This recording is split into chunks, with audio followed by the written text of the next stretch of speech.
সারা দেশের ন্যায় ফরিদপুরে নানা কর্মসূচির মধ্য দিয়ে মহান মে দিবস ও আন্তর্জাতিক শ্রমিক দিবস পালন করেছে ফরিদপুর জেলা নির্মাণ শ্রমিক ইউনিয়ন। দিবসটি উপলক্ষে আজ বৃহস্পতিবার সকাল 9:30টার দিকে শহরের আলীপুর গোরস্থানস্থ নওয়াব আলী টাওয়ারের সামনে থেকে একটি বর্ণাঢ্য র্যালি বের করা হয়। র্যালিটি শহরের গুরুত্বপূর্ণ প্রধান সড়ক প্রদক্ষিণ করে সরকারি রাজেন্দ্র কলেজ মাঠে গিয়ে শেষ হয়। র্যালি শেষে রাজেন্দ্র কলেজ মাঠে আয়োজিত এক সভায় প্রধান অতিথির বক্তব্য দেন সাবেক মন্ত্রী প্রয়াত চৌধুরী কামাল ইবনে ইউসুফ এর কন্যা, বিএনপির কেন্দ্রীয় মহিলা দলের যুগ্ম সাধারণ সম্পাদক চৌধুরী নওয়াব ইউসুফ। এ সময় তিনি মহান মে দিবস ও আন্তর্জাতিক শ্রমিক দিবসের তাৎপর্য তুলে ধরে বলেন, মানবিক মর্যাদা প্রতিষ্ঠার সংগ্রাম ও শ্রমিকদের ন্যায্য দাবি আদায়ের প্রতি বছরই আন্তর্জাতিকভাবে দিবসটি পালিত হয়ে আসছে। এ দিবসের গুরুত্বপূর্ণ তাৎপর্যের সঙ্গে শ্রমজীবী মানুষের পেশাগত ও মানবিক অধিকার প্রতিষ্ঠার বিষয়টি ওতপ্রোতভাবে জড়িত। তবে এ সকল শ্রমিকেরা দিনের পর দিন শ্রম দিয়ে গেলেও তারা সঠিক মর্যাদা থেকে বঞ্চিত হয়েছেন। বিশেষ করে শ্রমিকদের সরলতার সুযোগ নিয়ে গত ফ্যাসিস্ট সরকার তাদের ঢাল হিসাবে ব্যবহার করলেও শ্রমিকদের জীবনমানের কোনো পরিবর্তন করতে পারেনি। তবে ছাত্র জনতার তোপের মুখে সেই ফ্যাসিস্ট সরকার পালিয়ে গিয়েছে, আর এই পালানোর মধ্য দিয়ে বাংলাদেশ এক নতুন দেশে পরিণত হয়েছে। তবে আর কোনো ফ্যাসিস্ট জনগণের কাঁধে এসে না পড়ে সে বিষয়ে সকলকে ঐক্যবদ্ধ থাকার আহ্বান জানান তিনি। একই সাথে বিএনপির সর্বদা শ্রমিকদের কল্যাণে কাজ করবে বলে প্রতিশ্রুতি দেন চৌধুরী নওয়াব ইউসুফ।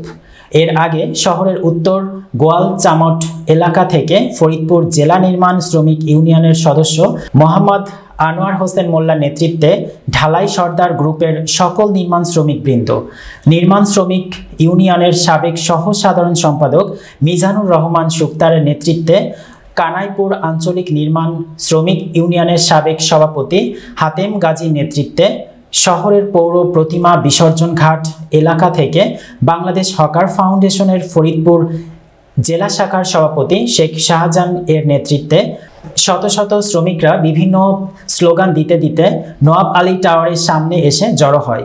এ সময় এক পথসভায় বক্তব্য রাখেন ফরিদপুর জেলা নির্মাণ শ্রমিক ইউনিয়নের আহ্বায়ক মোহাম্মদ আব্দুল মালেক শেখ, সদস্য সচিব মোহাম্মদ রাসেল শেখ, নির্মাণ শ্রমিক ইউনিয়নের সাবেক সাধারণ সম্পাদক আবুল কালাম আজাদ, সাবেক সহ সাধারণ সম্পাদক মিজানুর রহমান সুক্তা সহ শ্রমিক সংগঠনের বিভিন্ন পর্যায়ের নেতাকর্মীরা বক্তব্য রাখেন। এরপর বর্ণাঢ্য র্যালি বের করা হয়। আপনারা জীবন বাজি রেখে আপনারা দেশের উন্নয়নের জন্য, আপনাদের মানুষের উন্নয়নের জন্য যে বলিষ্ঠ ভূমিকা পালন করেন, সেই তুলনায় আপনাদের অধিকার আপনারা পান না। কারণ এই দেশের মানুষ 15 বছর ফ্যাসিস্ট সরকারের অধীনে ছিল।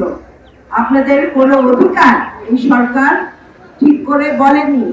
আপনাদের ন্যূনতম মজুরি, আপনাদের কর্মদিবস, আপনাদের পরিবার পরিজনের সুরক্ষা এবং আপনাদের সুরক্ষা, এগুলা কোনো অধিকারই আপনাদেরকে ঠিক মতো তারা নির্ধারণ করে দেয়নি। আমাদের দল, জাতীয়তাবাদী দল, যতদিন ক্ষমতায় ছিলেন শ্রমিকদের প্রতি তাদের নজর সব সময় ছিল। কারণ এই শ্রমিকই আমাদের দেশের উন্নয়ন, আর আপনাদের এই শ্রমিকের 2 হাত আমাদের দেশের উন্নয়নের কাজে বলিষ্ঠ ভূমিকা পালন করে।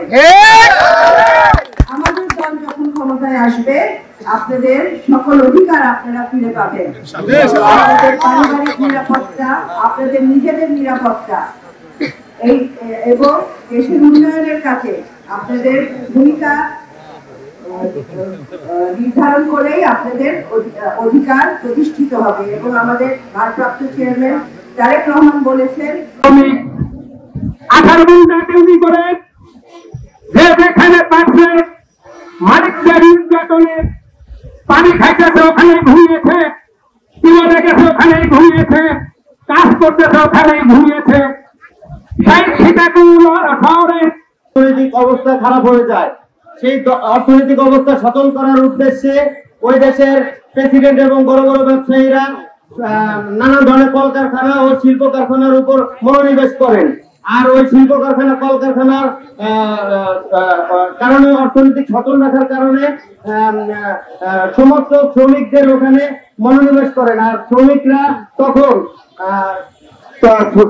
তখন ওখানে আন্দোলন শ্রমিকরা